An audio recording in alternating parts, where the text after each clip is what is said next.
មីហើយអោមិត្តយើងអើយកុំឡើយភ្លេចគុណចូ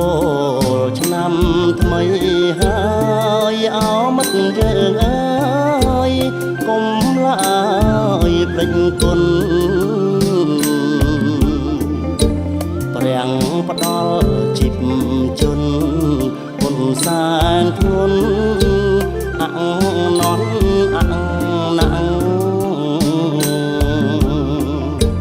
ព្រះផ្ដល់ជីព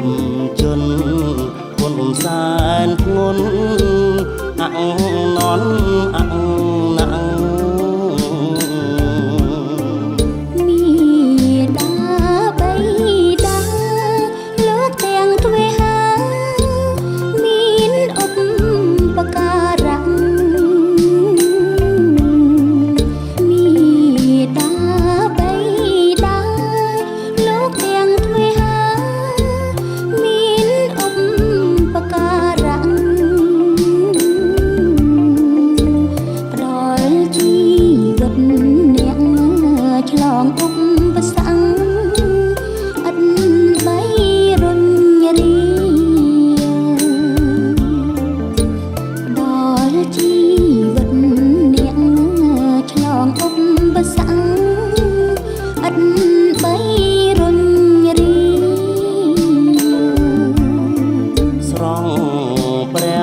ក្នុងផ្ទាំង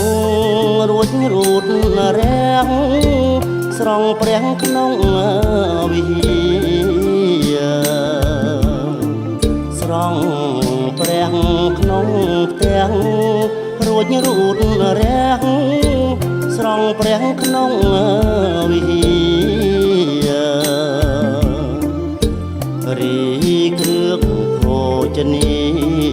នៅបូជាជូនទុកម្ដាយមុនរីគ្រឿងភោជនីនៅបូជាជូនទុកម្ដាយមុន